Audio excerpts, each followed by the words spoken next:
Hello and welcome. There stands, even now, a statue in the depths of a desert wasteland.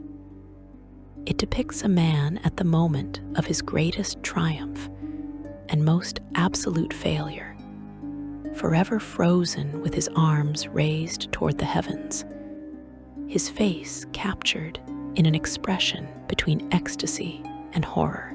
This is Karsus, the arcanist who became a god for 1 minute, who held the infinite power of divinity in his mortal hands, and who destroyed an empire in the span of a single heartbeat. His petrified form has endured for millennia, an eternal monument to humanity's greatest sin. Tonight, you will learn why the gods themselves rewrote the laws of magic to ensure that what Karsus accomplished can never, ever happen again. You will understand the price of absolute power and why some boundaries exist not to limit mortals, but to protect them from their own brilliance.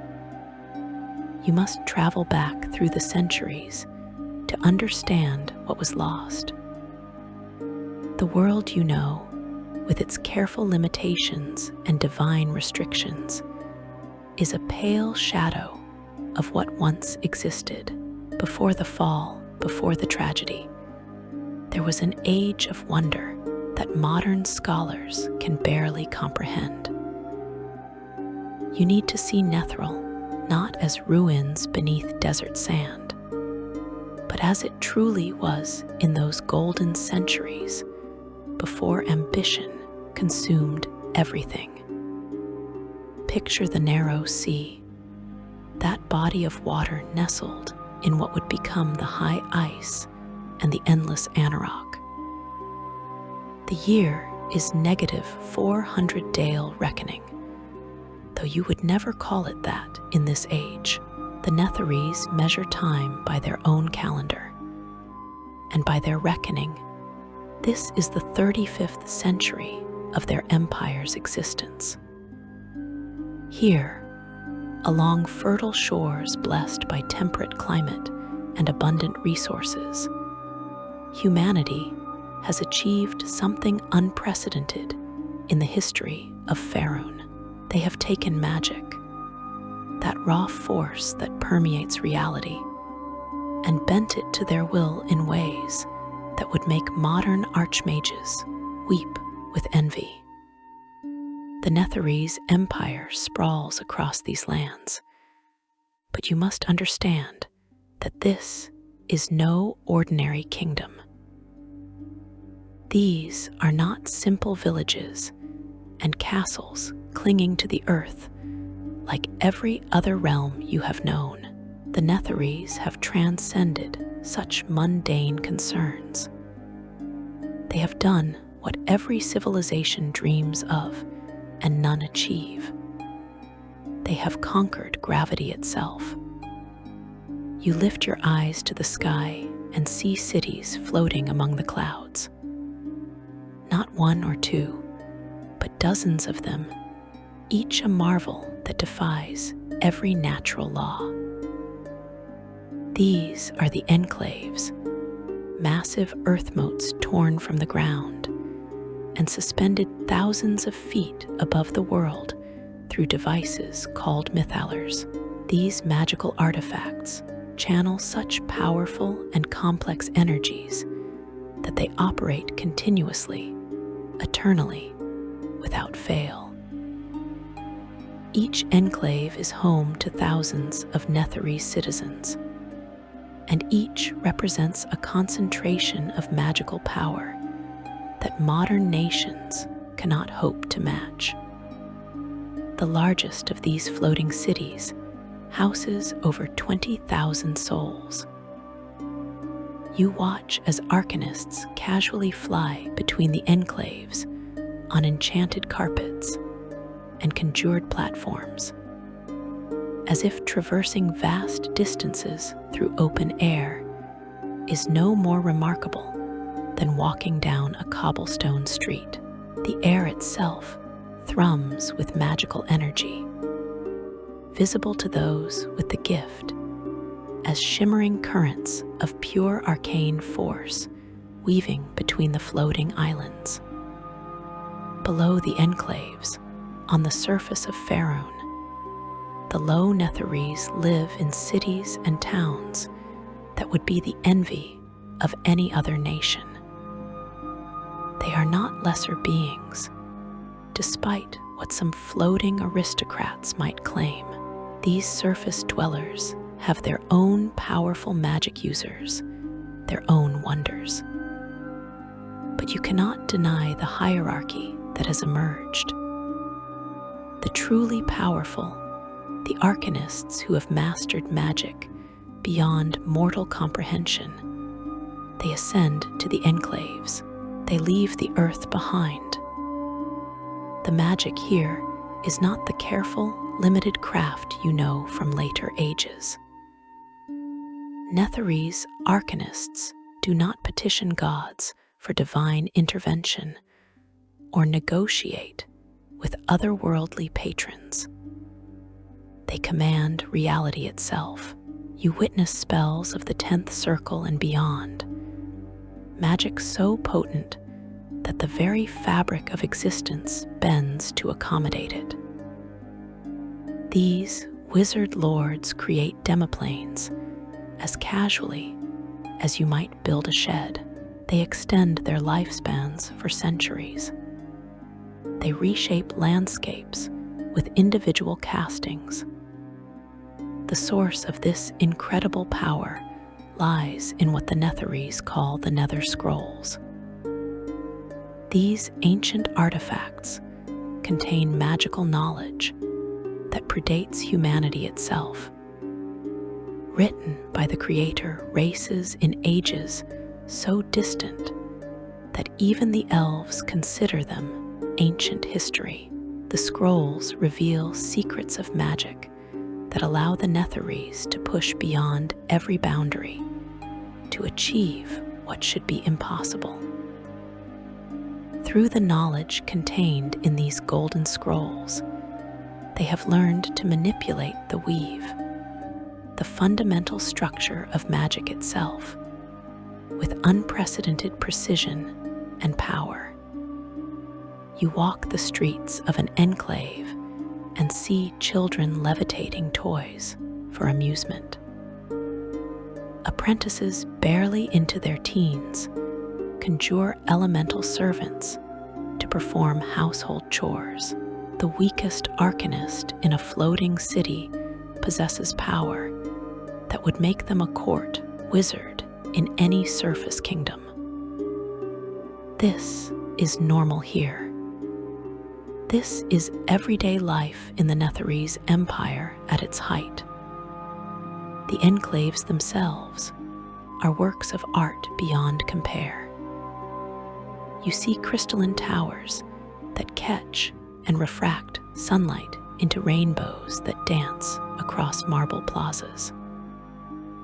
Gardens grow impossible plants sustained by magic, flowers that bloom in 7 colors simultaneously, trees that bear fruit every day of the year.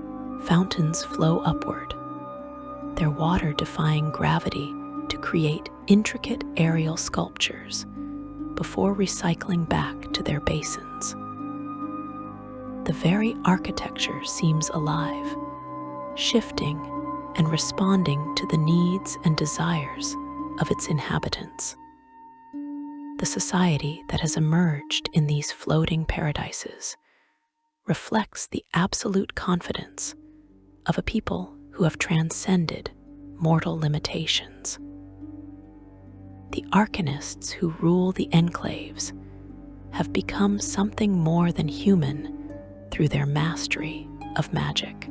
Some have lived for centuries, accumulating knowledge and power that compounds with each passing decade.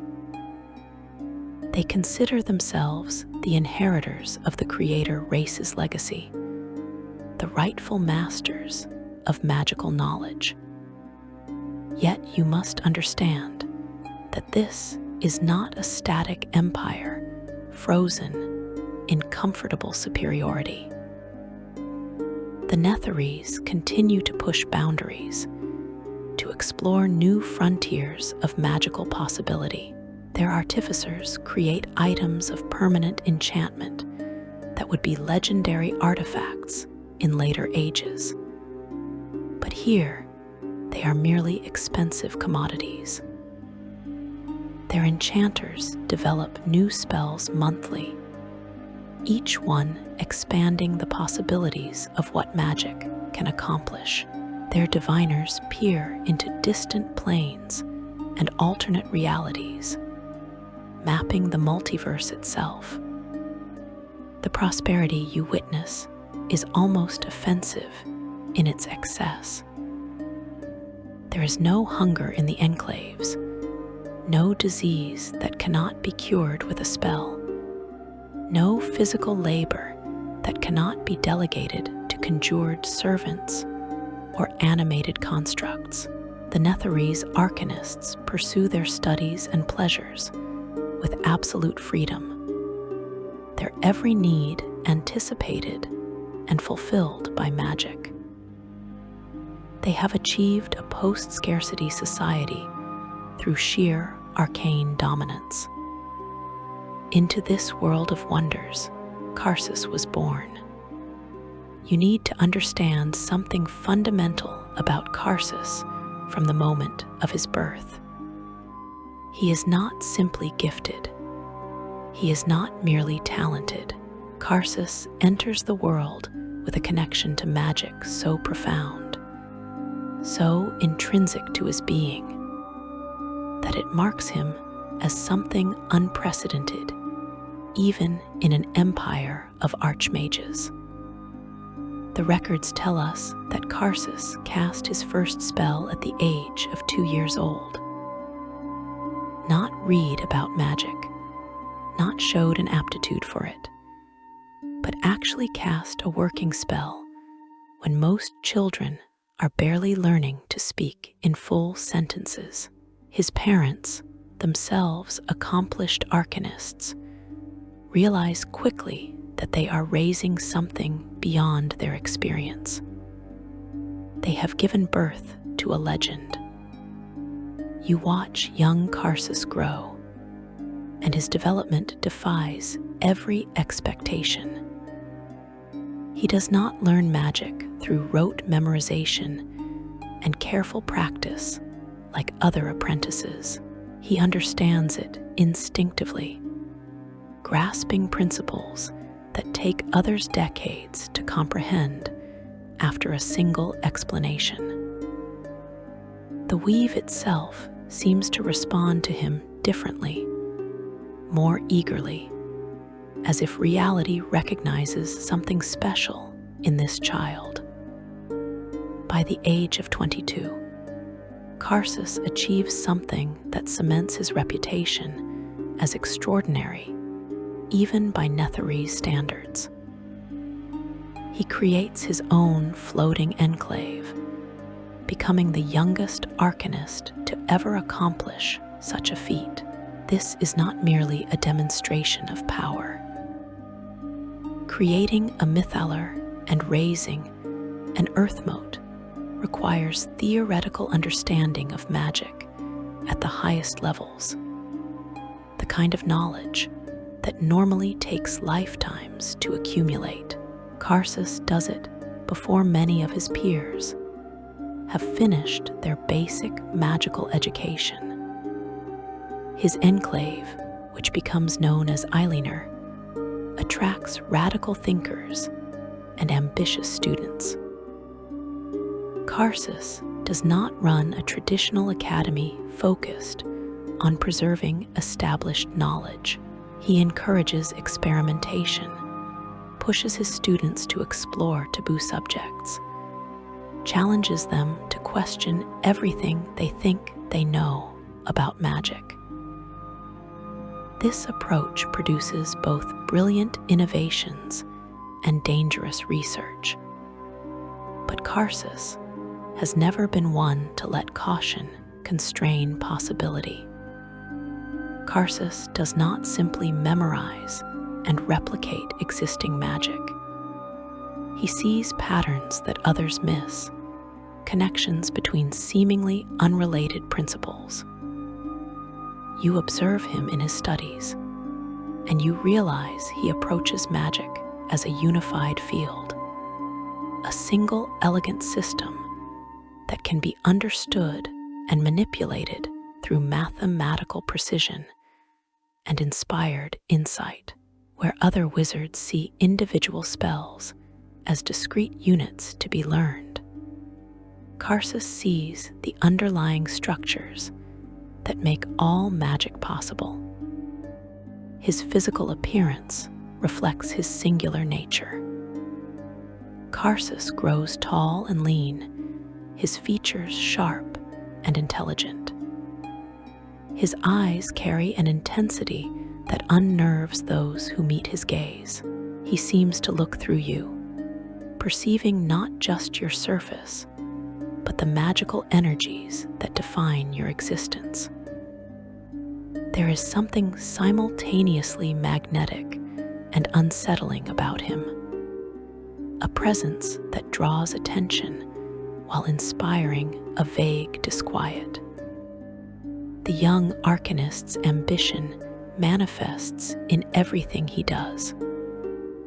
Karsus does not pursue magical knowledge for its own sake or for the comfortable power it brings. He wants more. He wants to push beyond every boundary, to achieve what no one else has even conceived. You hear him speak about creating entirely new schools of magic, about accessing higher circles than any mortal has reached, about comprehending the fundamental nature of the weave itself. Karsus creates spells that bear his name, innovations that other wizards struggle to replicate. His theoretical work on the nature of the weave advances magical understanding in ways that will echo for millennia. He is recognized as one of the most powerful arcanists in Netheril, and this is an empire where archmages are common. But you see something in Karsus that troubles the wise and cautious. His brilliance comes paired with absolute confidence, a certainty that he can solve any problem through sufficient application of magical power. His personality reflects this confidence. He is not cruel or dismissive of lesser talents, but he possesses an intellectual arrogance that comes from knowing he is right. When he proposes a theoretical solution to a magical problem, he does not brook argument because he has already considered every counterpoint and found them wanting. He speaks with the authority of someone who has never been proven wrong because, in his experience, he never has been. The Netherese Empire continues its golden age as Karsus matures, but you begin to notice the first shadows gathering on the horizon. The prosperity and power that have defined the empire for millennia start to face their first real challenge. From beneath the earth, from the dark places where ancient evils slumber, a threat emerges that will test everything the Netherese have built. You need to understand the Phaerimm before you can comprehend the desperation that will drive Karsus to his ultimate act. These creatures are not mere monsters or savage beasts. They are beings of terrible intelligence and even more terrible magic, horrors that predate humanity's rise and view the Netherese Empire as an infestation to be eradicated. The Phaerimm exist in caverns far beneath the surface of Faerun, in the realm called the Underdark. You see them, and your mind struggles to process their alien form. They are roughly conical, their bodies covered in rough skin, with 4 arms ending in clawed hands and a powerful tail. But it is the mouth that draws your horrified attention. A circular maw ringed with teeth, positioned where their head tapers to a point. They are nightmare-given flesh, and they wield magic that rivals the greatest Netherese arcanists. These creatures have observed humanity's rise with growing concern. The Netherese draw enormous amounts of magical energy to sustain their floating enclaves and power their endless enchantments. This consumption of arcane force disturbs the natural flow of magic in ways that affect even the deep places where the Phaerimm dwell. The Netherese use of magic, some scholars theorize, may have been disrupting the Phaerimm's underground territories, though the full extent of this interference remains debated.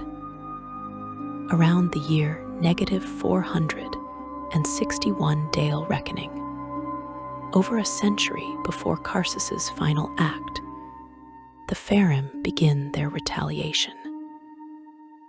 They develop and cast powerful spells designed to drain the life and magic from Netherese lands. This is not a simple attack. The Phaerimm are creating a magical effect that will persist for decades, slowly transforming the fertile paradise around the narrow sea into barren wasteland.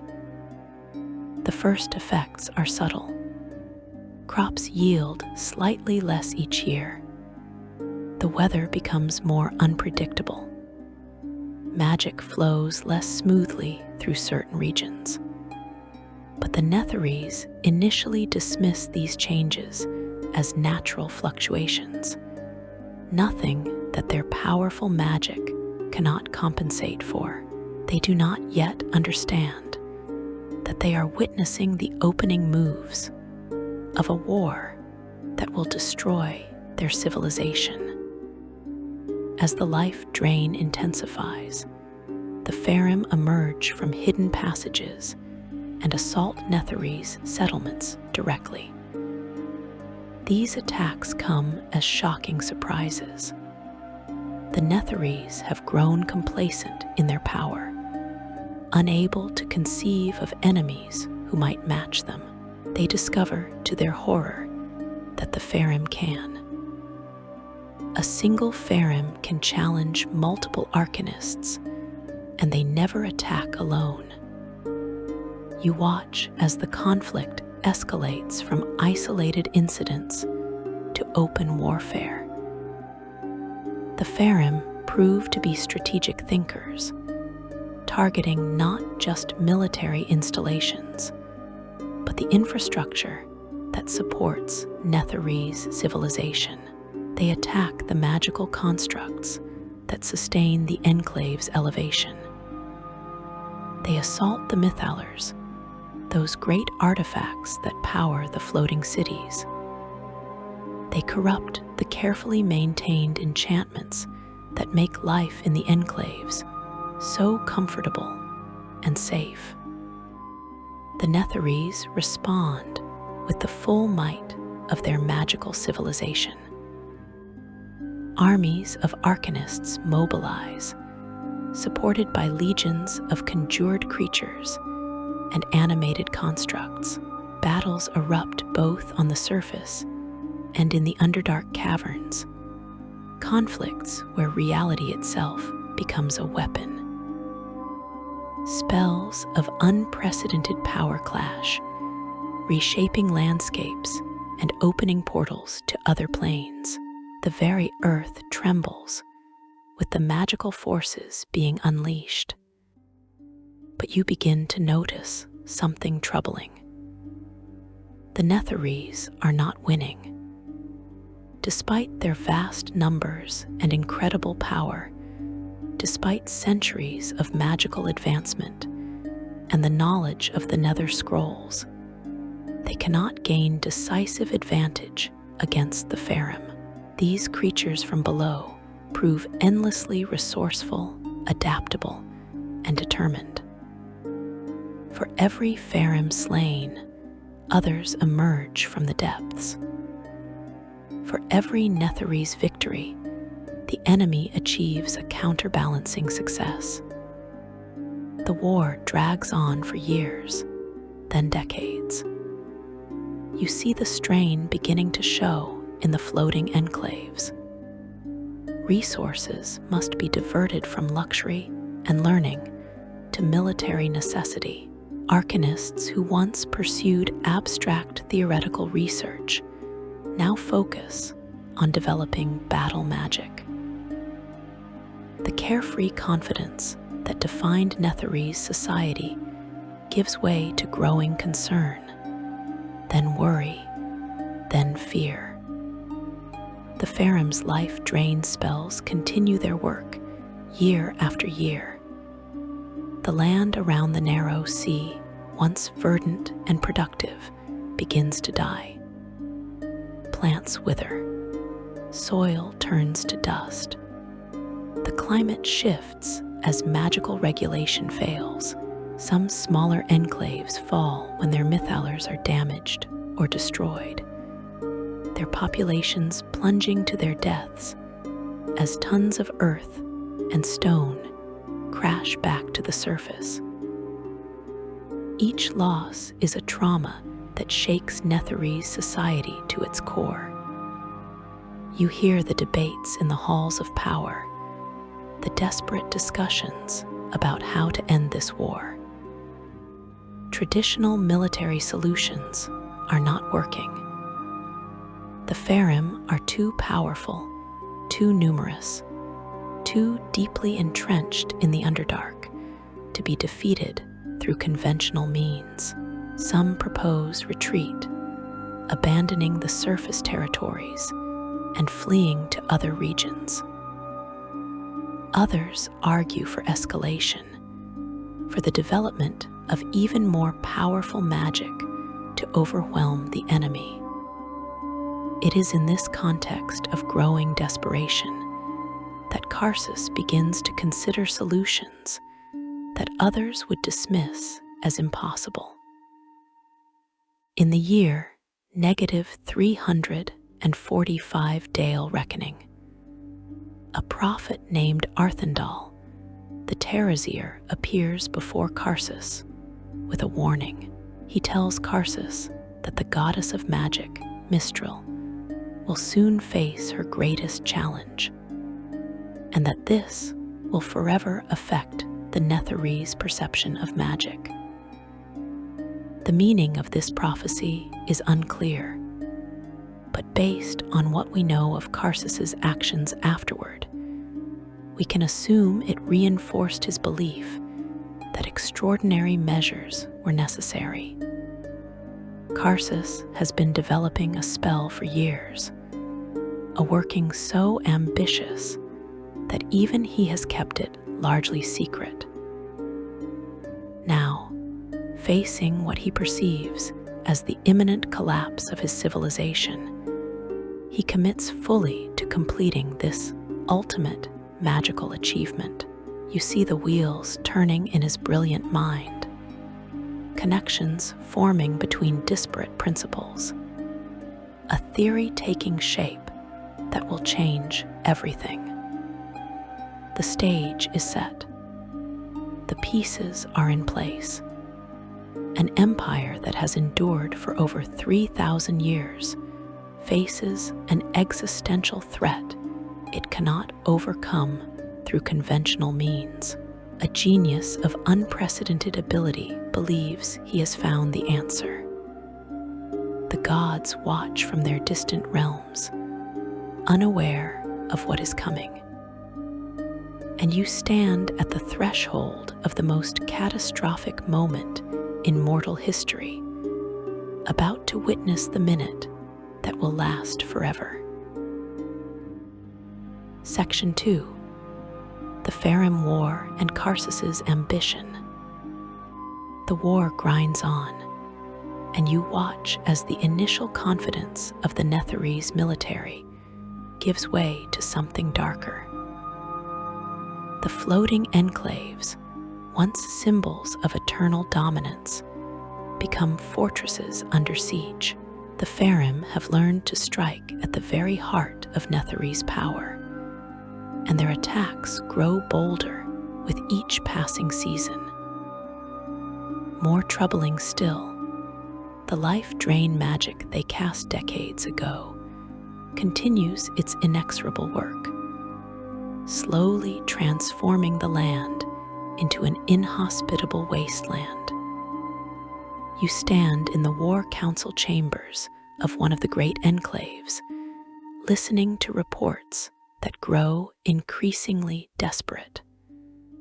The surface lands are dying at an accelerating rate. Crops fail more frequently. Water sources dry up. The magical enhancements that once made this region paradisiacal can no longer compensate for the drain the Phaerimm have inflicted. Several more enclaves have suffered catastrophic damage to their mythalars, forcing emergency evacuations before the cities could fall from the sky. The arcanists who gather in these councils represent the greatest magical minds of the age.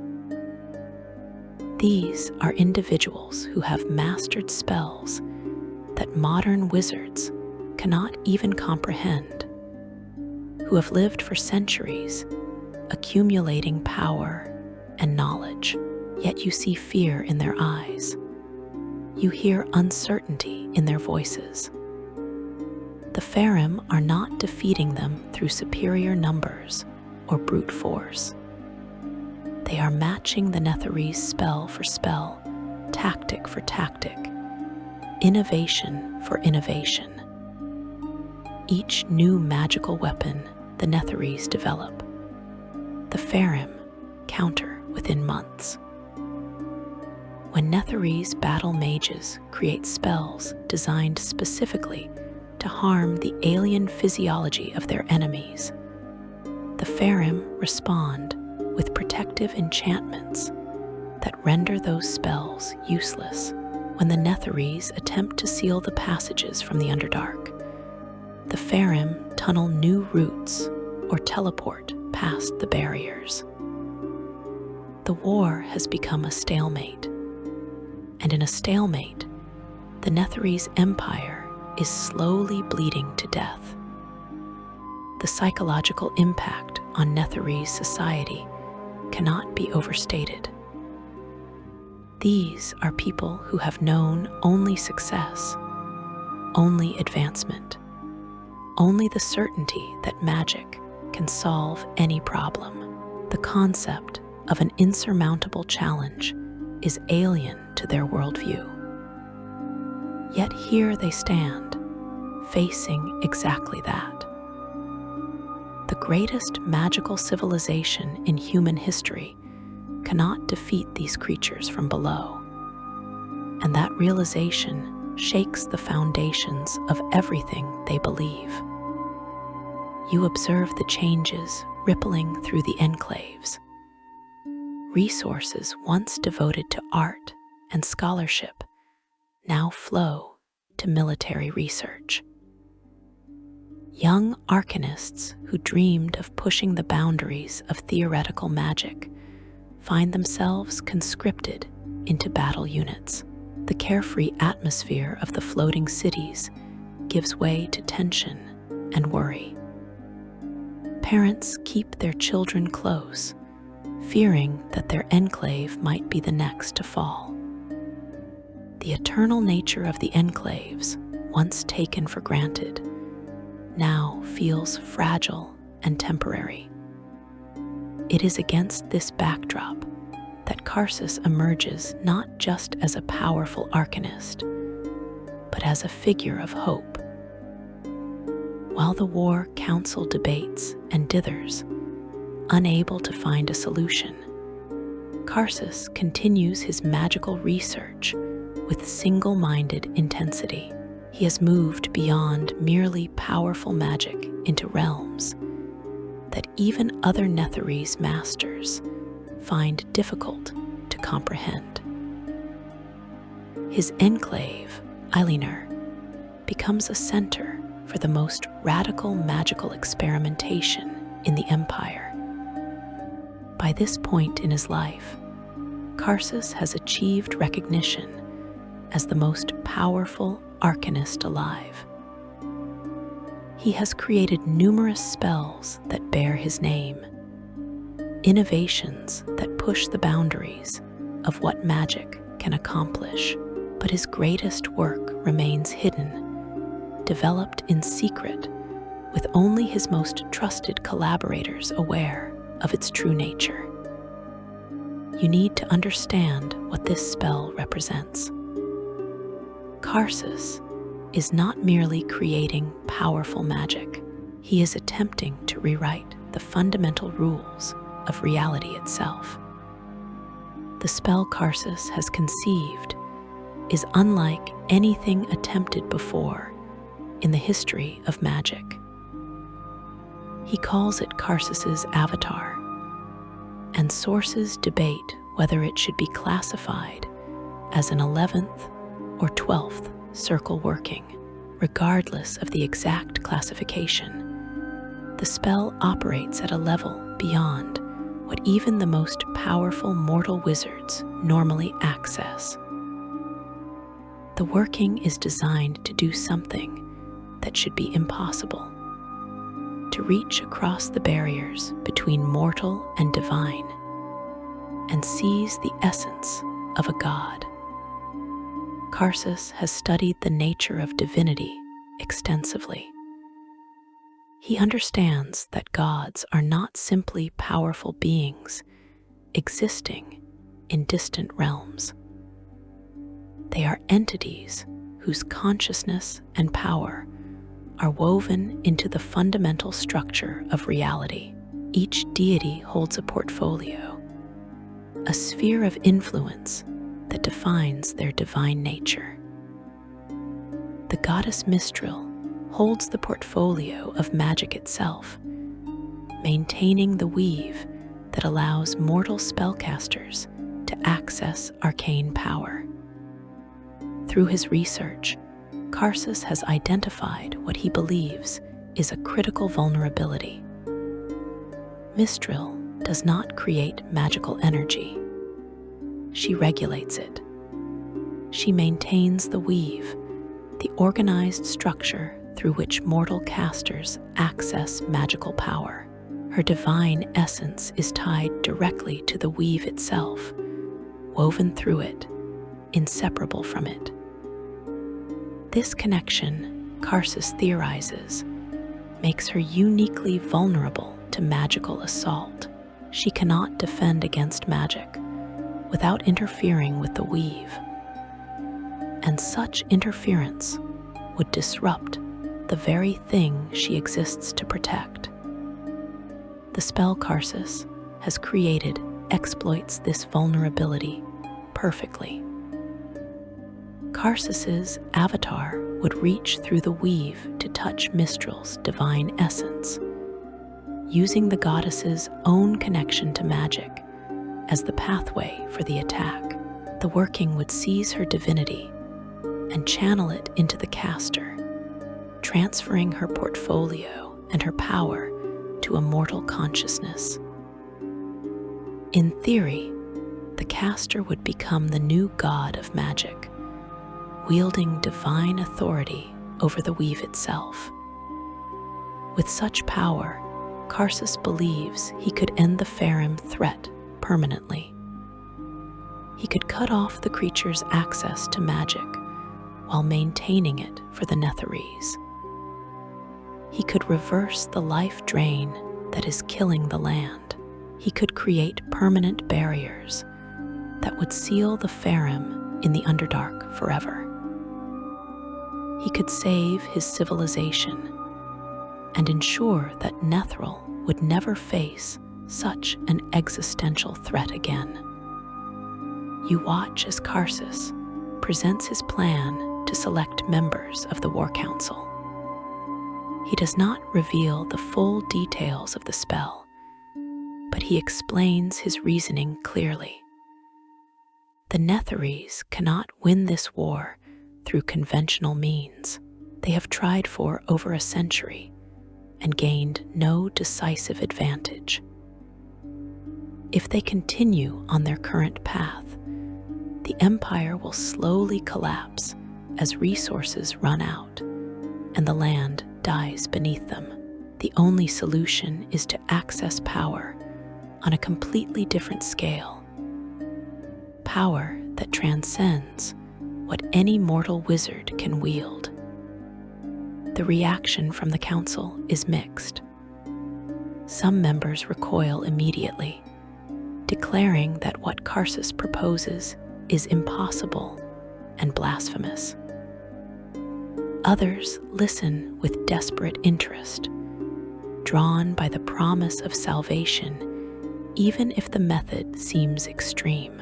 A few recognize the inherent dangers in Karsus's plan and urge caution. But their voices are drowned out by the growing desperation of a civilization facing collapse. Karsus addresses each concern with patient confidence. He does not seek godhood for personal gain or ambition. He seeks it as a tool, a weapon to save his people. He has spent years developing this spell, accounting for every variable he can conceive. The mathematics are sound, the magical theory valid. Other master arcanists review his work and reluctantly admit that the principles appear viable, though the scale is unprecedented. The targeting of Mystryl specifically is crucial to the plan. Other deities might have defenses against such magical assault, or might exist in ways that make them impossible to target. But Mystryl's nature as the goddess of magic, her essence woven through the weave itself, creates the vulnerability Karsus needs. Based on his understanding of divine nature and magical theory, Karsus believes she represents the one deity who could be affected by a mortal spell, regardless of its power. Not everyone on the council agrees to support Karsus's plan. Some members continue to argue against it, citing the risks and the unknown consequences of tampering with divine order. But Karsus has built enough credibility through his lifetime of achievements that he does not need unanimous approval. Those who are convinced by his arguments provide the resources and assistance he requires. Those who remain skeptical are simply bypassed. The requirements for casting Karsus's avatar are staggering. The spell demands more raw power than any single arcanist can generate, even one as mighty as Karsus. He recruits other master wizards to participate in the ritual, their combined strength channeled through him as the primary caster. The working will require rare components, some of which must be gathered from other planes of existence. The casting time will take several minutes of uninterrupted concentration, during which Karsus will be completely focused on maintaining the spell. You watch as Karsus begins assembling everything needed for his great working. He gathers components from across the planes, materials resonant with divine energy. He prepares his ritual chamber on Eileaner with meticulous care, inscribing runes of power that will focus and direct the immense magical energies involved. He selects the arcanists who will assist him, choosing those with both the power and the mental discipline required for such a demanding ritual.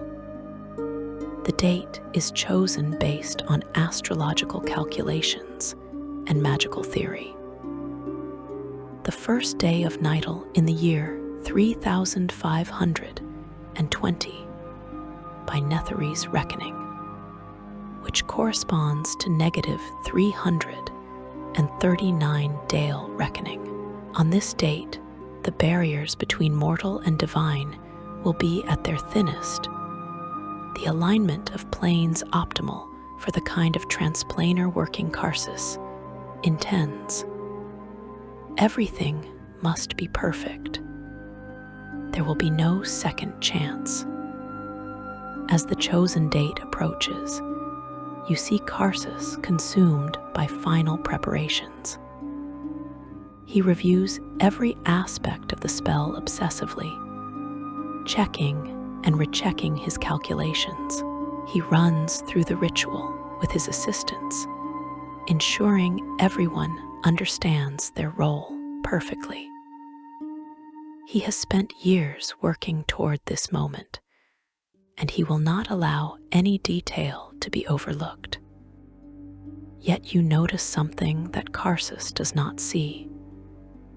In his absolute confidence, in his certainty that he has accounted for every variable, he has developed a fatal blindness. He has never failed at anything he attempted.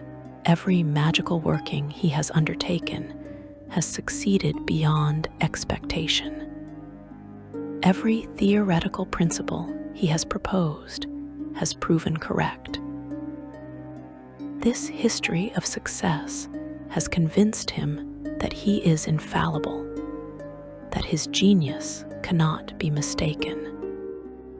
Karsus understands magic at a level few others can match.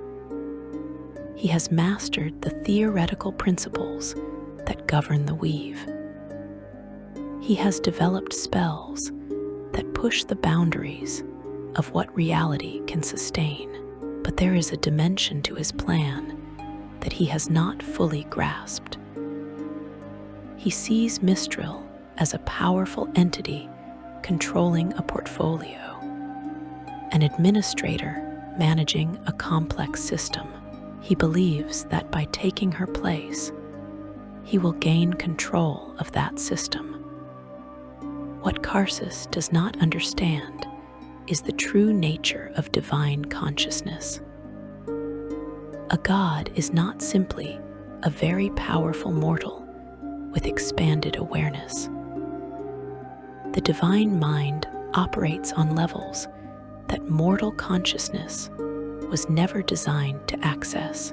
Mystryl maintains the weave not through careful attention to individual threads, but through a form of omnipresent awareness that processes information across multiple planes simultaneously.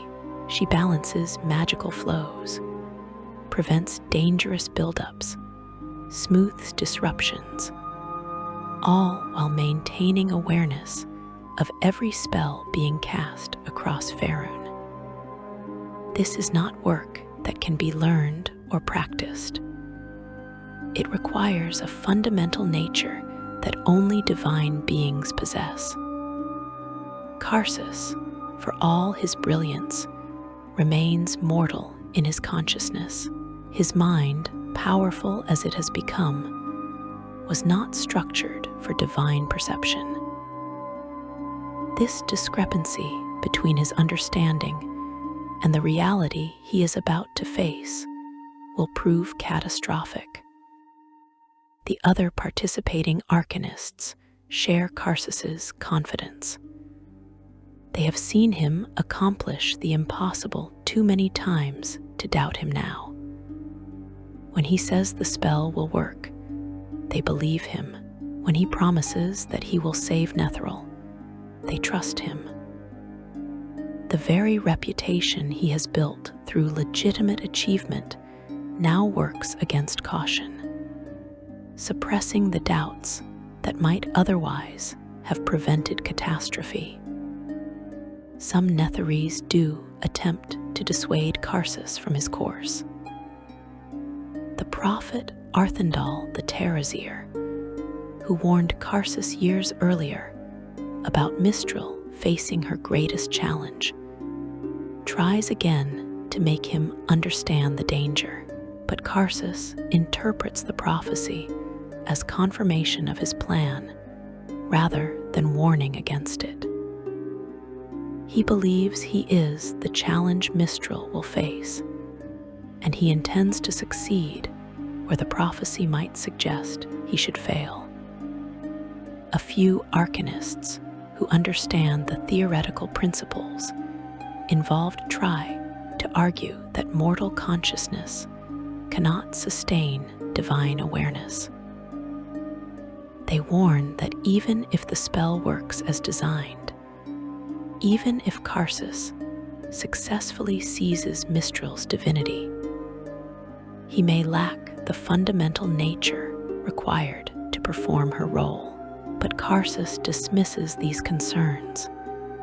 He has studied divine nature extensively, he argues. He understands what will be required. His confidence is absolute. The final days before the ritual pass in a blur of preparation. Karsus sleeps little, driven by the certainty that he is about to save his civilization. The components are arranged in the ritual chamber. The participating arcanists take their positions. The astrological alignments approach their optimal configuration. Everything is ready. You stand at the threshold of the moment that will shatter an empire.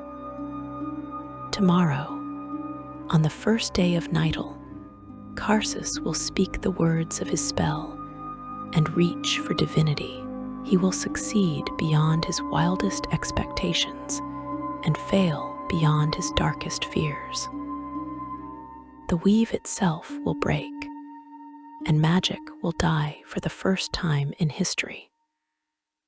Thousands will fall from the sky as the enclaves lose their levitation. A goddess will sacrifice herself to save reality. And one man will be frozen forever in stone, his consciousness trapped in an eternal prison, forced to contemplate his catastrophic mistake for millennia. But Karsus does not know any of this. He sees only the solution to an impossible problem, the salvation of his civilization through unprecedented magic. He believes he is about to become the savior of Netheril. He does not yet understand that in just a few hours, he will become its destroyer. At 41 years old, the most powerful arcanist in the history of Netheril stands ready to cast the spell that will end an age and birth a desert from paradise. Section 3. The casting and the moment of divinity. The first day of Nightle in the year 3520 of the Netherese calendar arrives with deceptive tranquility. You stand on the enclave Eiliner where Karsus has prepared his ritual chamber, and the sky is clear, the air calm. Below, on the surface of Phaerimm, the narrow sea reflects the morning sun, though its waters have receded noticeably from where they flowed in earlier centuries. The floating cities drift serenely through the heavens, their inhabitants going about their morning routines unaware that this day will be remembered for millennia as the moment everything changed. Karsus has not slept. You see him making final adjustments to the ritual space, checking and rechecking every rune, every component, every calculation. His eyes burn with intensity, but his hands are steady. He has spent years preparing for this moment, and he will not allow exhaustion or nerves to compromise his work.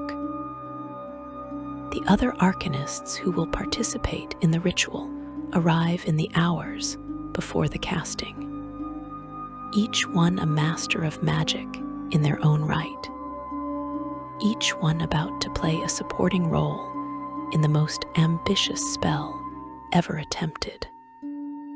You watch as they take their positions around the ritual chamber. The exact number of assistants varies in different accounts, but each stands at carefully calculated points, positioned to channel energy along specific pathways. They have rehearsed this countless times, but you see tension in their faces. Theory is about to become reality, and the magnitude of what they are attempting weighs heavily on even these confident masters of magic. The ritual chamber itself pulses with latent energy. Months of preparation have saturated this space with magical potential, creating a nexus where the barriers between planes grow thin. The components Karsus has gathered are arranged in intricate patterns across the chamber floor. Rare crystals and exotic materials form geometric shapes that focus and direct magical energy. Each element has been chosen for its specific properties, its role in the greater working. Karsus addresses his fellow arcanists one final time. His voice carries absolute confidence as he reminds them of their roles, the precise timing required, the flow of power they will channel through him as the primary caster. He speaks of the future they are about to secure, the salvation they will bring to Netheril, the new age of prosperity that will follow once the Phaerimm threat is eliminated. You hear the conviction in his words, the unwavering certainty that this will work. The other wizards draw strength from his confidence, suppressing their doubts and fears. The moment arrives. The astrological alignments achieve their optimal configuration. The barriers between mortal and divine reach their thinnest point, and Karsus begins the casting. His voice rises in the ancient syllables of the spell, words of power that resonate not just in the air, but through the fabric of reality itself. The assisting arcanists join their power to his, a convergence of magical force that builds in volume and intensity. You feel the power beginning to gather. The supporting wizards channel their personal reserves of magical energy, feeding it through the prepared pathways into Karsus at the center. The room grows brighter as arcane force accumulates, visible as shimmering light that dances across every surface. The runes inscribed throughout the chamber ignite, glowing with colors that hurt to look at directly. The very air begins to vibrate with accumulated power. Karsus's voice never wavers as he speaks the lengthy incantation. The words flow from him with perfect precision, each syllable shaped exactly as it must be, each phrase building on the previous one. You watch as sweat beads on his forehead from the concentration required, but his hands remain steady, his gestures exact. He has spent years preparing for this moment, and his mastery shows in every aspect of his performance.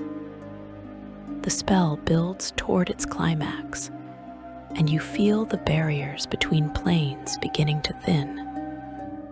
Karsus is not simply gathering power. He is reaching beyond the mortal realm, extending his consciousness toward the divine. The weave itself responds to his call, its structure bending around him as he forces it to carry his working across dimensions that normally remain separate. And then, with a final word of power that seems to echo through all of creation, Karsus completes the spell. His consciousness touches divinity, and for the first time, he perceives Mystryl as she truly is, not as a distant goddess ruling from an abstract heaven, but as a being of pure energy woven through the weave itself, maintaining the structure of magic across Phaerimm through constant, omnipresent attention. Mystryl feels the touch of Karsus's spell, and in that instant, she perceives the threat. A mortal wizard, impossibly powerful but still mortal, has reached across the divine barrier and grasped her essence. The spell he has created is brilliant in its design, exploiting her connection to the weave to bypass defenses that would stop any conventional attack. The working is too well crafted, its execution too perfect. She cannot defend herself without disrupting the weave, and disrupting the weave would harm everything she exists to protect. The transfer begins. You watch as Karsus's mortal form strains to contain the divine essence flowing into him. His body glows with internal light so bright that you cannot look directly at him. The other arcanists in the chamber cry out as backlash from the spell washes over them. Some survive this surge of power. Others do not, their bodies unable to withstand the raw magical chaos being unleashed. The ritual space itself begins to crack physical matter, protesting the forces being channeled through it. And Karsus ascends. For one brief, eternal moment, he achieves what no mortal has ever accomplished through purely magical means. He becomes a god. Divine power floods through his consciousness, elevating him to a level of existence that mortal minds were never designed to comprehend. He perceives reality on scales both vast and infinitesimal, seeing the multiverse from perspectives that defy description. He is Karsus, and he is divine. And for this 1 minute, he holds the portfolio of magic itself. Then the full weight of his achievement crashes down upon him. The weave extends across all of Phaerimm, through every plane that touches the material world, into dimensions that exist beyond normal space and time. It is not a simple grid or pattern. It is an infinite network of connections, each thread of magic interwoven with countless others, each intersection point requiring constant adjustment and attention. Every spell being cast across the continent, every magical item functioning, every enchantment sustained, every mythaller holding an enclave aloft, all of it flows through the weave, and all of it requires active management. Mystryl has been maintaining this impossible complexity through divine consciousness. Her awareness processing information and making adjustments at speeds and scales that transcend mortal comprehension. She balances the flow of magic between planes, prevents dangerous buildups of arcane energy, smooths out disruptions before they can cascade into catastrophic failures. She does this constantly, eternally, with a form of omnipresent awareness that is fundamental to her divine nature. And now Karsus, in his moment of divinity, must do the same. The realization strikes him with devastating clarity. He is not merely observing the weave. He is responsible for it. Every thread, every connection, every flow of magical energy across Phaerimm now depends on his attention and maintenance. Thousands of spells are being cast at this very instant. Millions of enchantments are functioning. The Mythalers powering the floating enclaves are drawing massive amounts of energy through the weave. All of it requires his oversight, and he cannot process it all. His consciousness, brilliant and powerful as it has become, was not structured for divine perception. He can see the vast complexity of the weave, but he cannot track all its threads simultaneously. He tries to focus on maintaining the critical systems, but there are too many of them, operating in too many places at once.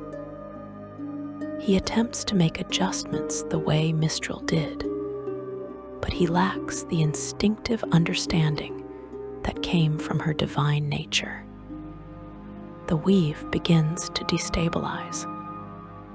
You feel it first as a flutter in the magical currents, a momentary disruption that passes quickly.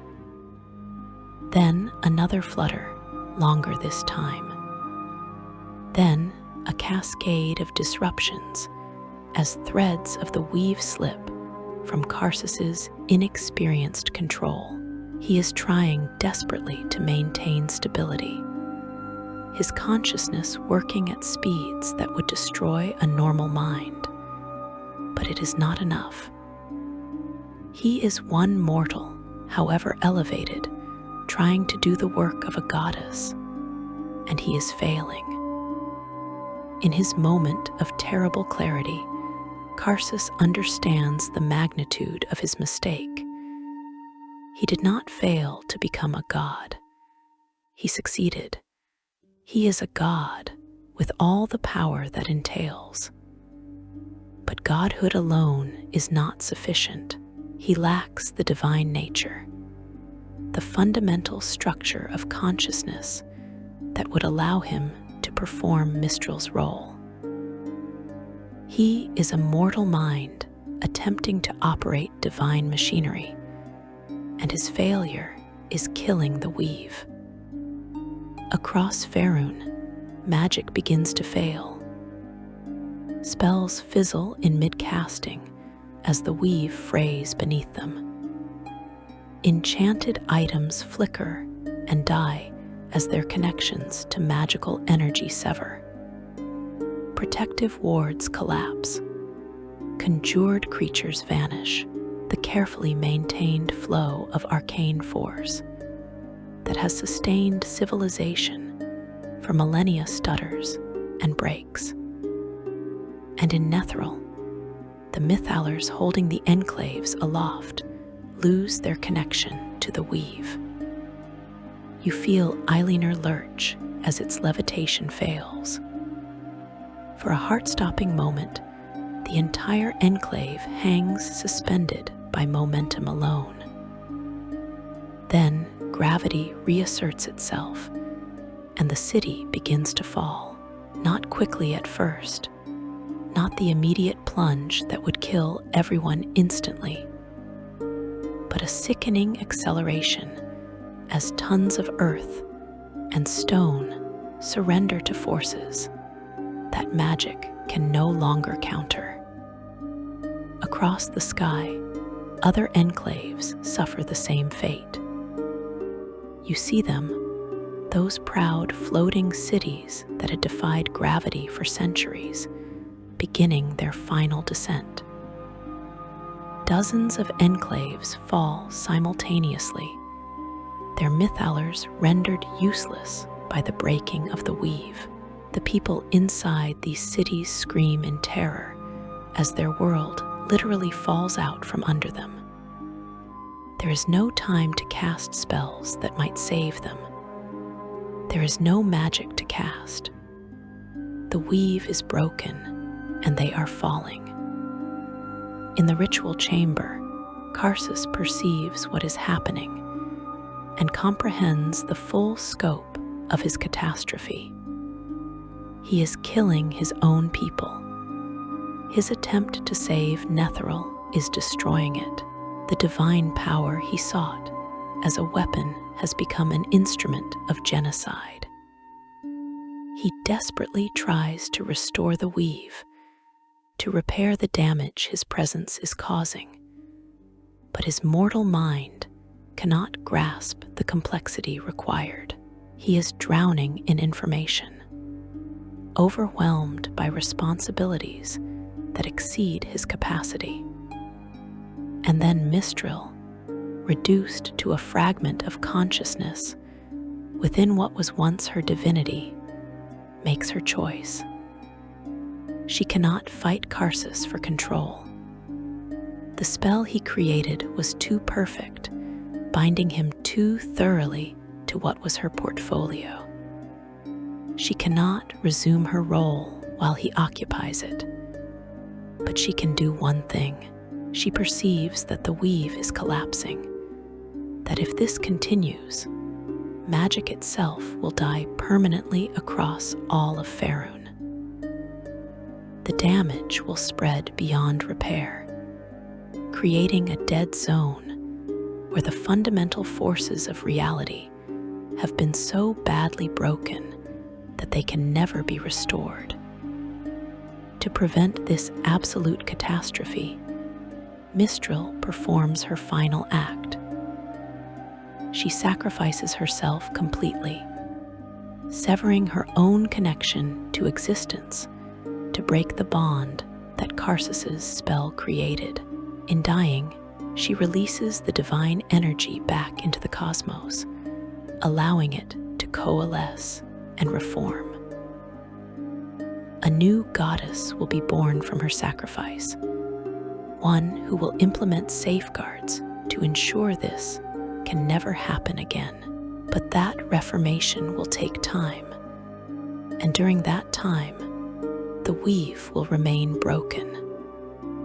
Karsus feels Mystryl die, and the divine power begins to drain away from him. For one terrible eternal moment, he experiences the full weight of what he has done. He has not merely failed. He has murdered a goddess. He has broken the weave. He has destroyed his civilization. Thousands are falling from the sky at this very instant, dying because of his ambition. His brilliance, his confidence, his absolute certainty that he could solve any problem has led him to commit the greatest catastrophe in mortal history. The divine essence leaves him, and mortality rushes back with crushing force. But Karsus's body cannot withstand the transition.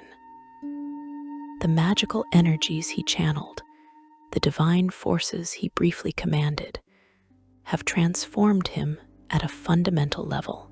He is no longer simply mortal, but he cannot sustain godhood. He is caught between states, and the universe resolves this impossibility in the only way it can. His flesh begins to harden. The transformation sweeps across his body from his extremities inward, turning living tissue to stone. His feet become solid rock, then his legs, his torso, his arms. He remains aware through the process, his consciousness persisting even as his body petrifies. His heart beats once, twice more, and then it too becomes stone. His lungs take one final breath and freeze. Karsus is being transformed into a monument to his own hubris. His body petrifies completely, locking him forever in the pose he held during his moment of divinity. His arms remain raised toward the sky, reaching for the godhood that briefly touched him. His face freezes in an expression that captures both the ecstasy of ascension and the horror of understanding what he has done. And according to what scholars have pieced together from various sources, his consciousness remains. Trapped within his stone body, unable to move or speak or die, Karsus endures. This could imply that part of the divine energy he channeled became locked in the petrification, preserving his awareness in an eternal prison. He will stand there for thousands of years, forever frozen in the moment of his greatest achievement and most catastrophic failure, forced to contemplate the consequences of his actions for eternity. The enclave Eileaner falls with all the others. The few who survived the backlash from Karsus's spell die when the city strikes the ground. The impact is catastrophic. The collision of millions of tons of earth and stone with the surface creating an explosion of debris, and a shockwave that levels everything for miles. The petrified form of Karsus survives the crash, his stone body proving more durable than flesh and bone. But he is buried under the ruins of his own enclave. Across Netheril, the moment that will be remembered as Karsus's folly plays out with terrible finality. Magic is dead. The weave is broken. Every spell across Phaerimm has failed. Every enchantment has ceased to function, and all those enclaves, those floating cities that represented humanity's greatest achievement, come crashing down from the sky in a rain of stone and death that will echo through history forever. Section 4. The fall of the enclaves and death of an empire. The silence after magic dies is absolute and terrifying. You have lived your entire life in a world where the background hum of magical energy is constant, where the weave pulses with arcane force in every direction. Now that hum is gone. The weave still exists, but it is broken, torn, bleeding magical energy into nothingness. No spells can be cast. No enchantments function. Magic itself has ceased to exist across Phaerimm, and in that sudden absence, an empire dies. The enclaves fall at different speeds, depending on their altitude and mass. You stand on the surface now, having survived through circumstances that seem more curse than blessing, and you watch the sky fill with falling cities. Some plummet quickly, their mythalers completely dead, their levitation failing in an instant. These are the ones whose inhabitants have no time to comprehend what is happening before impact. They see the ground rushing up to meet them. They have perhaps seconds of absolute terror. And then the enclave strikes the earth with force that can be felt for miles. The impact of a falling enclave is catastrophic beyond description. These are not small structures. Each floating city contains millions of tons of earth and stone, buildings and towers, streets and gardens, homes and libraries. When this mass strikes the ground at terminal velocity, it hits with the force that shatters the world. The earth itself splits open. Shockwaves radiate outward, toppling surface buildings and throwing people from their feet miles away. A cloud of dust and debris explodes upward, so thick that it blots out the sun across entire regions. Other enclaves fall more slowly, their descent taking minutes rather than seconds. These offer false hope to their inhabitants. Arcanists frantically try to cast spells that might slow their fall, but the weave does not respond. The magic they have relied on for their entire lives is simply gone, and they have no other tools to save themselves. Parents clutch their children. Lovers hold each other. Some people pray to gods who seem distant and unable to help. Others simply stand at the edges of their falling cities and watch the ground approach with terrible inevitability. You see one enclave, smaller than most, try to manage its descent through non-magical means. The inhabitants throw everything heavy overboard, hoping to reduce the city's mass and slow its fall. Furniture, statues, artworks worth fortunes are pushed off the edge. Bodies follow, people who choose to die by jumping rather than wait for the impact. The desperate logic suggests that jumping might give them a quicker death, less suffering. It makes no difference in the end. The laws of physics are absolute, and an enclave without magical levitation is just a very large mass of rock falling from a very great height. The sound of impacts echoes across the landscape like thunder from a storm that will never end. Each crash is followed by a rising mushroom cloud of dust and debris that spreads across the horizon. Some enclaves strike mountains, shattering against solid stone and sending avalanches cascading down slopes. Others hit forests, obliterating ancient trees and creating craters that will fill with water in future centuries. Several strike what remains of the narrow sea itself, displacing so much water that tsunamis race across the surface, drowning coastal settlements that survived the initial catastrophe. The death toll is incomprehensible.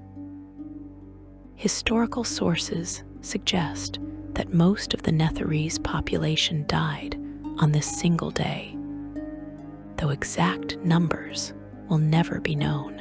Each enclave holds thousands of inhabitants, and dozens of enclaves are falling.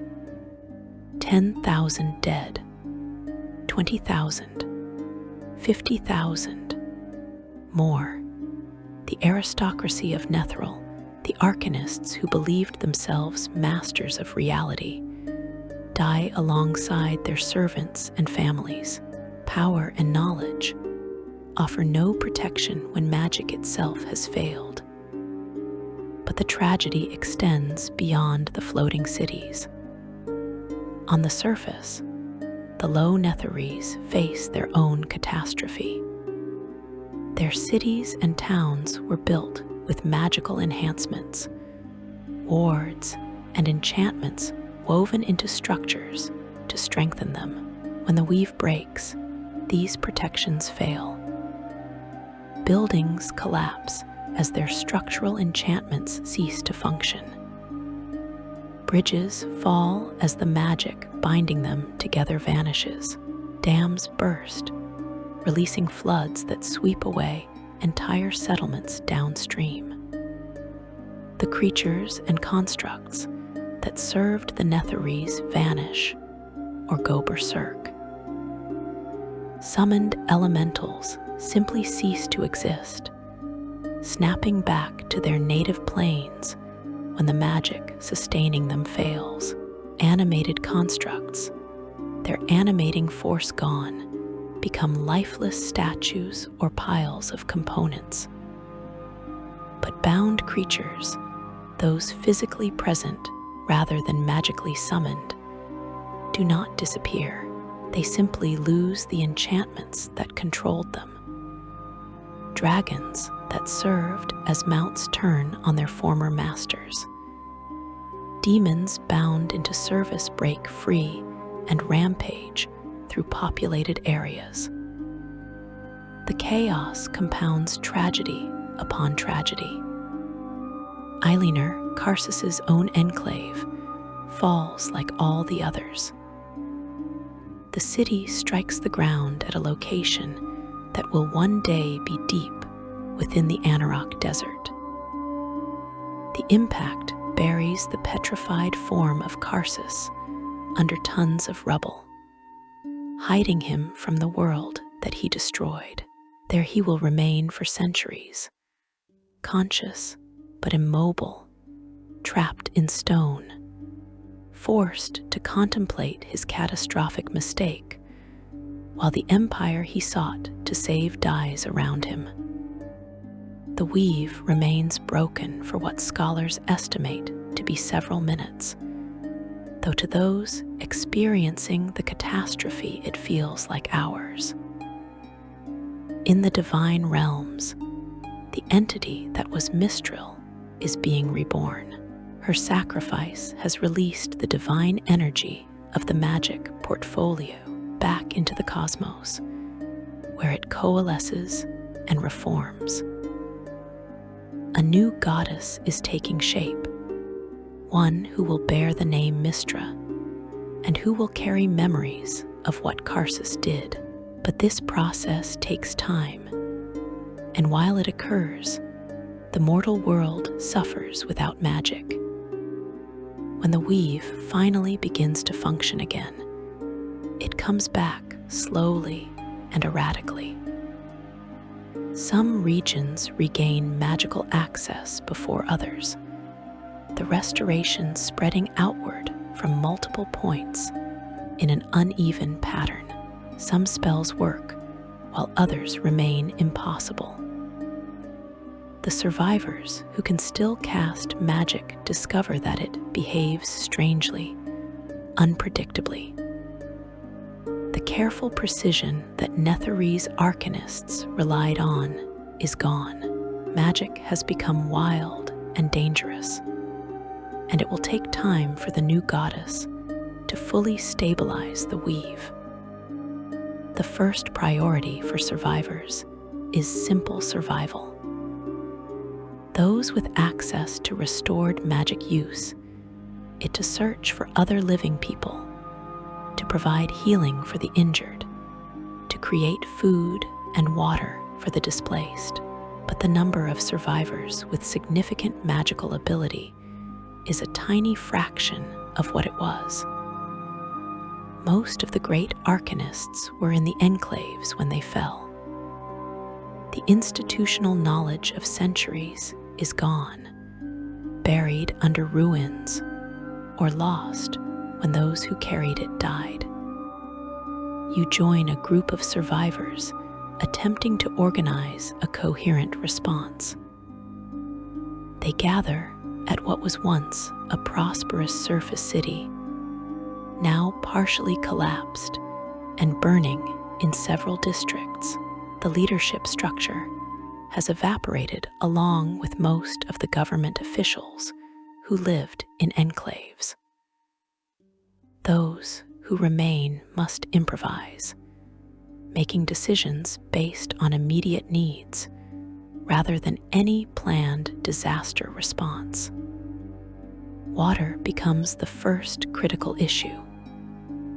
The magical systems that purified and distributed water are no longer functioning. Natural water sources are contaminated with debris and bodies. Disease begins to spread within days as sanitation systems fail. The survivors have to relearn skills that their ancestors knew, but which have been obsolete for centuries. How to dig wells, how to purify water without magic, how to dispose of waste without conjured servants or transmutation spells. Food supply chains collapse completely. The enclaves imported most of their food from surface farms, but those farms depended on magical enhancement to produce sufficient yields.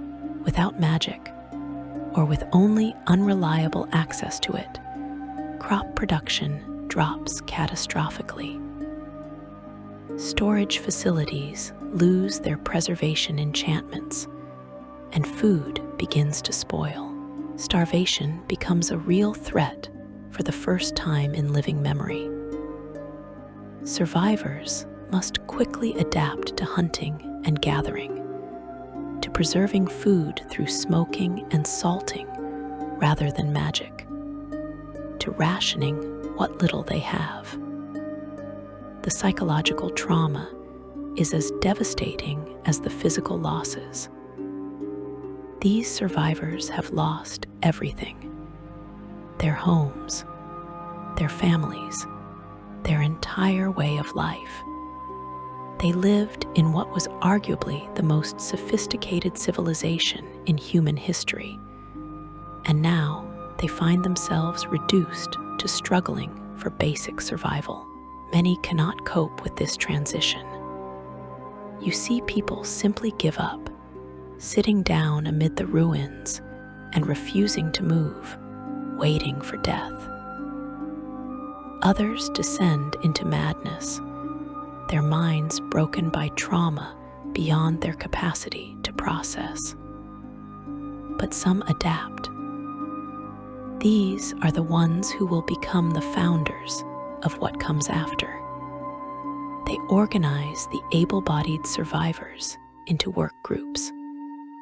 They establish new leadership structures based on practical skills rather than magical power.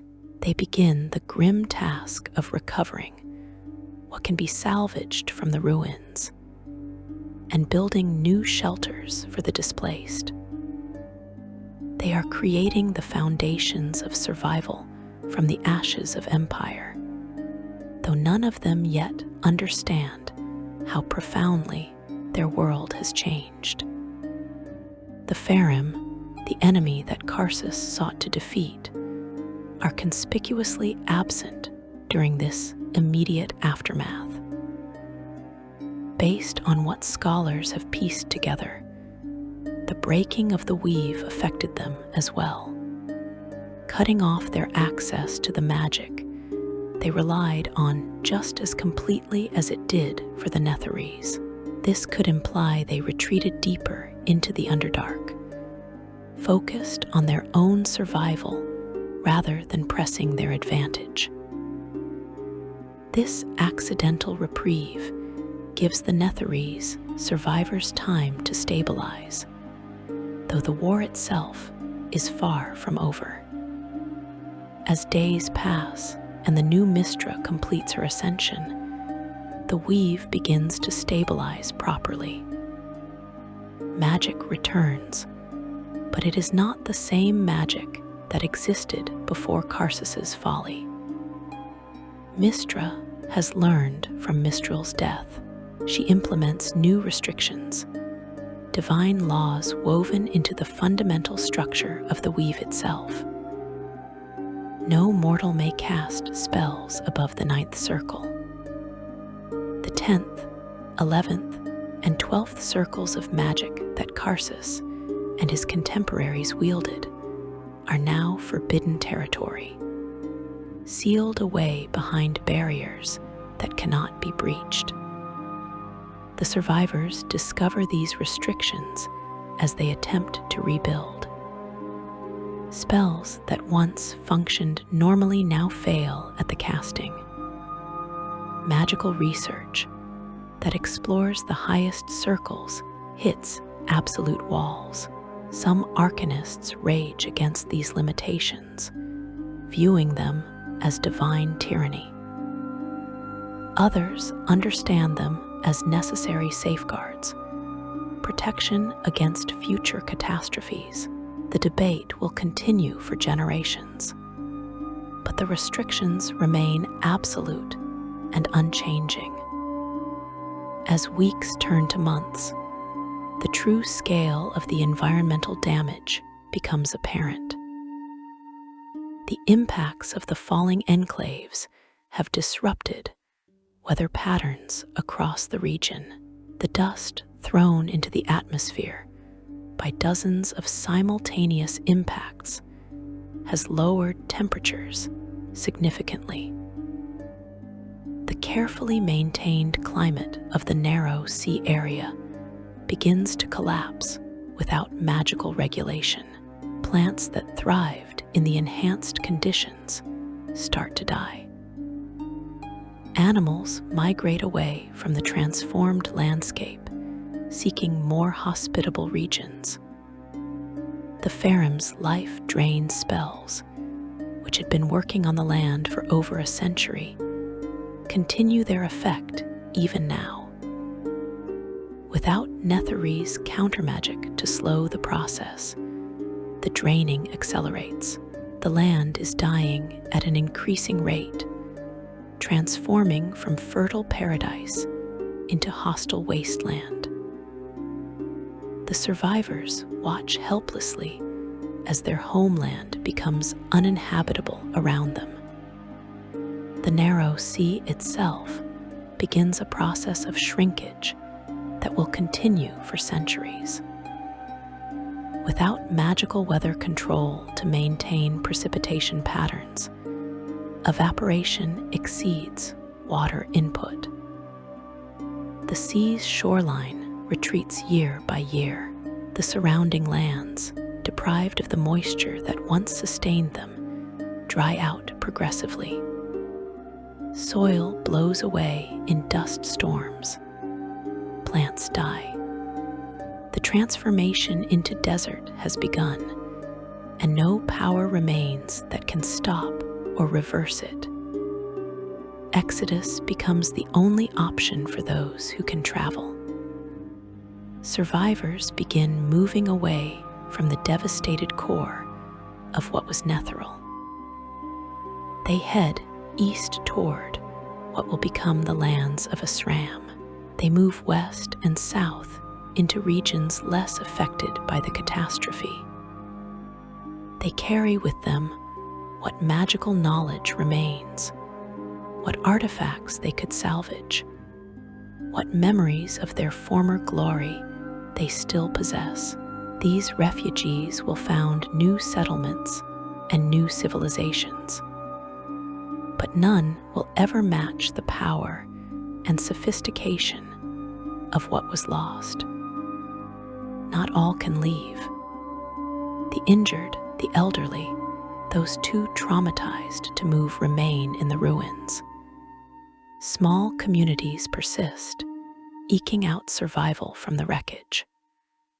They watch as the climate continues to deteriorate, as the fertile lands transform into something increasingly hostile to human life. They do not yet understand that they are witnessing the birth of one of Phaerimm's greatest deserts, a wasteland so vast and desolate that it will be known for millennia as the place where an empire fell from the sky. The scattered ruins of fallen enclaves become landmarks in the emerging wasteland. Massive chunks of worked stone jut from the sand, monuments to what once floated in the clouds.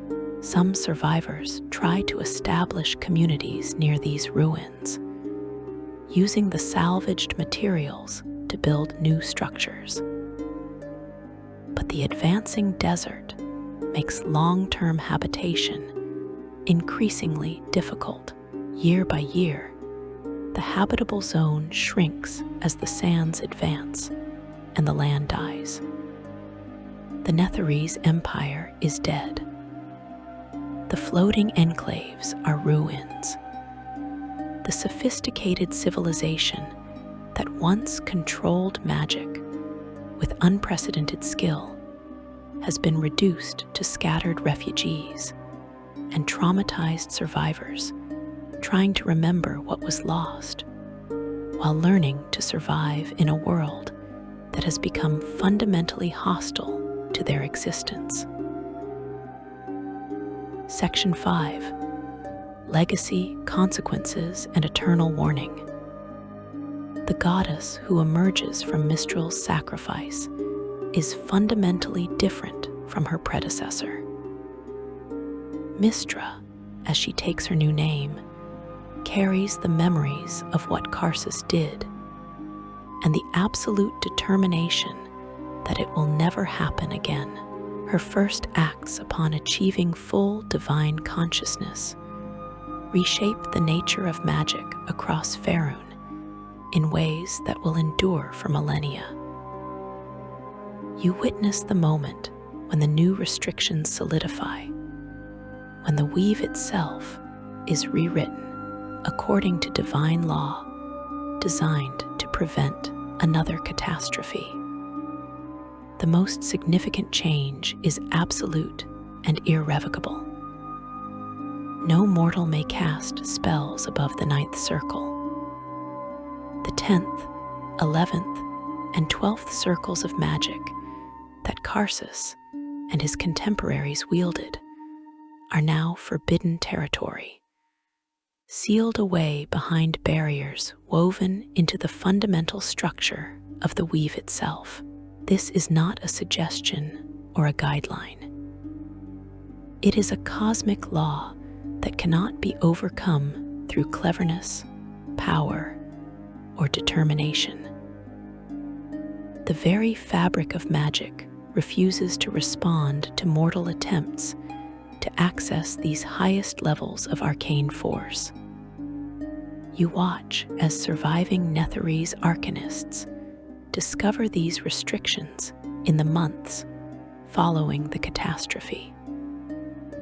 Those who possessed knowledge of 10th circle spells find that the formulae no longer function. The mathematical principles remain sound. The theoretical foundations appear valid. But when they attempt to cast these workings, the weave simply does not respond. Some arcanists spend years trying to find ways around this barrier, convinced that sufficient ingenuity can bypass any restriction. All attempts end in failure. Mystra has learned from her predecessor's vulnerability, and she will not allow mortals to threaten divine beings again. The new goddess also establishes what will become known as the Chosen of Mystra. She selects specific mortals, granting them enhanced access to magic and direct connection to her divine power, but binding them to serve as her agents in the mortal world. These chosen become guardians of magical knowledge, tasked with preventing the kind of catastrophic abuse that destroyed Netheril. In future ages, they will hunt down dangerous magical research, confiscate artifacts of excessive power, and ensure that the lessons of Karsus's folly are never forgotten. The physical transformation of the region that was once Netheril continues over the following decades and centuries. You watch as the desert advances relentlessly, consuming what remains of fertile land. The process is not uniform. Some areas resist desertification longer than others, creating pockets of habitable land that persist for generations before finally succumbing to the advancing sands. But the overall trend is unmistakable. The narrow sea vanishes completely over the next several centuries, leaving behind only salt flats and bitter memories. The desert that forms is unlike any other in Phaerimm. The Anauroch, as it comes to be called, is a wasteland of such profound desolation that even hardy desert peoples avoid its central regions. The sand itself seems hostile to life in ways that go beyond mere environmental harshness. Travelers who venture into the deep desert report an oppressive atmosphere, a sense of ancient tragedy that permeates the very air. Based on what magical researchers have theorized, the catastrophic release of magical energy during the fall of the enclaves may have left permanent alterations to the land itself. Subtle warping of reality that makes the desert more hostile than natural processes alone would explain. Buried beneath the advancing sands, the ruins of the enclaves wait for future discovery. Massive worked stones, their surfaces still bearing the intricate runes of Netherese enchantment, become landmarks for those few who venture into the wasteland. Explorers over the centuries find fragments of incredible sophistication. Crystals that once held vast amounts of magical energy, mechanisms whose purpose can only be guessed at, fragments of texts written in the flowing script of ancient Netheril. Each discovery hints at the magnificence of what was lost. Though most artifacts have been damaged beyond repair by time and the harsh desert environment, among these ruins stands the petrified form of Karsus himself. The statue endures through centuries of sandstorms and shifting dunes, the magic-transformed stone proving more durable than ordinary rock. Historical records indicate that the advancing desert eventually buries the statue completely, hiding the monument to hubris beneath layers of sand. There Karsus rests, his consciousness trapped within the stone if the legends are true, aware of the passage of time, aware of his isolation, unable to move or speak or die. His punishment, if he remains conscious, is to endure forever, locked in the moment of his greatest mistake. The scattered survivors of Netheril carry their knowledge and culture to distant lands. In the east, some refugees establish new settlements in what will become a SRAM and other regions. They bring with them fragments of Nethere's magical tradition, knowledge that was considered basic in the old empire, but which represents advanced learning in other regions. These refugees become teachers and advisors, though they carefully avoid the highest levels of magic that led to their civilization's destruction. Other survivors travel in different directions, integrating into existing communities of humans, elves, and other races. They bring architectural knowledge, principles of governance, fragments of arcane lore. The influence of Netherese culture spreads across Phaerimm through these refugees, though the glory of the floating enclaves is never replicated. Future civilizations build on Netherese foundations without fully understanding the sophistication of what came before.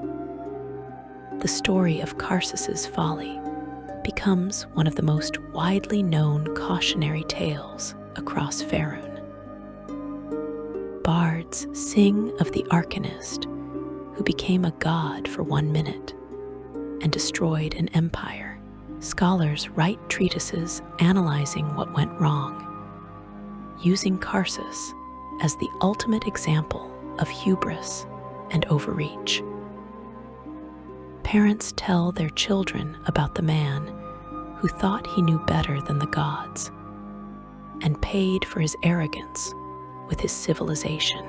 The name Karsus becomes synonymous with catastrophic failure born from excessive pride. Yet different cultures emphasize different aspects of the tragedy as the story is transmitted through generations. Some focus on Karsus's personal hubris, making him a villain who deserves his fate. Others present him more sympathetically as a genius trying to save his people who made a terrible miscalculation. Still, others concentrate on the systemic failures of Netherese society, arguing that an entire civilization built on the assumption that magic could solve any problem was destined for catastrophe, regardless of any individual's actions. The magical community, in particular, studies Karsus's folly with intense interest. Arcanists of later ages analyze the theoretical principles behind Karsus's avatar, trying to understand how such a spell could have been created. The mathematics and magical theory, as far as can be reconstructed, appear sound. This soundness is itself concerning. The spell would work exactly as designed. The problem was not in Karsus's magical knowledge, but in his fundamental misunderstanding of what divine consciousness requires. This realization leads to philosophical debates about the nature of divinity and whether mortal minds can ever truly comprehend divine existence. Some arcanists in later ages view Mystryl's restrictions as excessive, divine tyranny limiting mortal potential out of fear rather than necessity. They argue quietly, carefully, that magic should be free, that mortals should have access to all levels of power, regardless of the risks. These voices are rarely popular. Those who speak too loudly of removing the divine limitations often find themselves visited by the chosen of Mystryl, or facing social ostracism from other magical practitioners who understand the lesson that Karsus's corpse teaches. As centuries pass, the immediate horror of the catastrophe fades from living memory. The Anauroch becomes a permanent feature of Phaerimm's geography, and new generations grow up in a world where the desert has always existed. The ruins buried beneath the sand become objects of archaeological interest rather than recent tragedy. Adventurers and treasure hunters venture into the wasteland seeking Netherese artifacts, braving the hostile environment for the chance to recover magic from the age before the fall. Some of these expeditions discover Karsus's petrified form over the millennia. The statue is unearthed multiple times, each discovery causing renewed interest in the story of his folly. Wizards study the stone, noting how it resists all attempts at magical analysis. The transformation that created it was unique, a consequence of divine power channeled through mortal flesh at the exact moment of transition back to mortality. Some sensitive individuals report feeling watched when they stand before the statue. A sense of terrible awareness focused on them from within the stone. Though this could simply be the psychological weight of confronting such a monument to catastrophic failure. The statue is moved several times by those who discover it. Some view it as a valuable historical artifact, a physical connection to the most catastrophic moment in magical history. Others see it as a cursed object, believing it brings misfortune to those who possess it. The truth appears more mundane. The statue itself has no inherent magical properties, no curse or blessing woven into it, but the psychological impact of what it represents affects those who spend time in its presence. To stand before the frozen form of Karsus is to confront the ultimate consequences of hubris, and not everyone can bear that confrontation without experiencing distress. The legacy of Mystryl extends beyond cautionary tales and buried ruins. The magical innovations developed in that lost empire continue to influence arcane study thousands of years after the fall. Spells created by Netherese arcanists remain in common use, their origins forgotten by most who cast them. The theoretical frameworks they developed for understanding magic still underpin modern magical education in a very real sense. Every wizard who studies the arcane arts builds on foundations laid by Netherese scholars. Even as they learn about Mystryl itself as a warning of what not to do. Approximately 3,000 years after the fall, something impossible begins to happen. Rumors emerge from the Anauroch of a city that appears and disappears, a floating enclave that somehow survived the catastrophe. These rumors are dismissed as fantasy initially, tricks of heat and desperation in an unforgiving desert. But the reports persist and multiply. The city is Shade Enclave, and its return represents one of the most significant events in the millennia since Karsus's folly. The arcanists of Shade, warned of the coming catastrophe by divination magic, used the moment of the weaves breaking to cast a desperate spell. They transported their entire city to the plane of shadow, escaping the destruction that consumed the rest of their empire. There they survived for millennia, transformed by their time in that dark realm.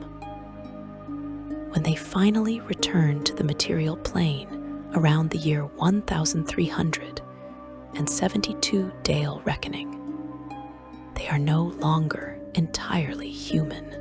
They call themselves the Shadivar, and they bring with them knowledge from before the fall. The Shadivar view Karsus's story differently than other inhabitants of Phaerimm. To them, He is not simply a cautionary tale, but a complex figure who attempted the impossible to save his people. They respect his ambition while acknowledging his failure. This perspective makes them dangerous in the eyes of Mystryl's faithful, who see in the Shadowvar's attitude a willingness to potentially repeat Karsus's mistakes. Yet even the Shadowvar do not attempt to recreate Karsus's avatar or challenge Mystryl's restrictions directly. They have learned at least that lesson from the fall. You stand now at the end of this long and tragic history, looking back across the millennia at the 1 minute that changed everything. Karsus's folly is not ancient history relegated to dusty archives. It is a living lesson that continues to shape how magic functions across Phaerimm. Every spell limitation, every divine restriction, every warning against hubris traces back to that single day when an arcanist reached for godhood and brought down an empire. The story resonates because it speaks to fundamental aspects of mortal nature. The desire to transcend limitations, to achieve the impossible, to solve unsolvable problems through sheer brilliance and determination. These impulses drive progress and innovation. They lead to genuine breakthroughs and legitimate advancement. But they also contain within them the seeds of catastrophe when unchecked by wisdom and humility. Karsus was not evil. He was not driven by malice or selfish ambition. He genuinely believed he could save his civilization through his magic. His confidence was based on a lifetime of success, on achievements that justified his belief in his own abilities. But brilliance alone was not enough. Power alone was not enough. Divine nature required more than mortal consciousness could provide, regardless of how talented or educated that mortal might be.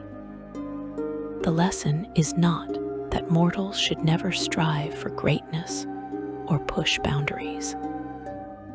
The lesson is that some boundaries exist for good reason, and the confidence born from past success can blind even the wisest to present danger.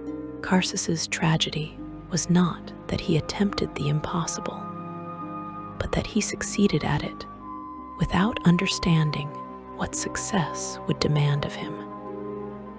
He became a god and discovered too late that he lacked the fundamental nature necessary to perform a god's role. The petrified statue, whether buried beneath desert sand or hidden in some forgotten vault, represents this eternal truth. Karsus remains frozen in the moment between triumph and disaster, his arms raised toward the heavens, his face capturing both ecstasy and horror. He achieved his goal and destroyed everything he sought to save. He became divine and remained tragically mortal. He is forever suspended between success and failure, a monument to the most catastrophic minute in mortal history.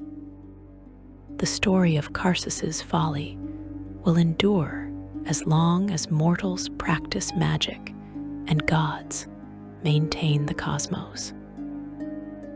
It is the ultimate cautionary tale, the clearest demonstration of hubris and its consequences, but it is also a testament to mortal ambition, to the drive that pushes people to attempt the extraordinary, even knowing the risks. Karsus failed catastrophically, but he failed while reaching for something genuinely transcendent. There is tragedy in that, certainly, but also a strange nobility in the audacity of the attempt. That minute echoes through eternity, frozen in stone, warning and inspiring in equal measure. And you, standing at the end of this tale, must decide what lesson to take from it. The choice remains yours, as it was Karsus's. The consequences of reaching too far are written in the sands of the Anauroch, in the ruins of fallen enclaves, in the petrified form of the man who became a god and a monument in the same heartbeat. If you enjoyed this deep dive into one of Dungeons and Dragons' most catastrophic moments, please like this video and subscribe to the channel. Share your thoughts about Karsus's folly in the comments below. What lessons do you take from this tragedy? And what other dark corners of D&D lore would you like explored in future videos? Thank you for joining me on this journey through the rise and fall of the Netherese Empire. Until next time, may your magic never fail you when you need it most.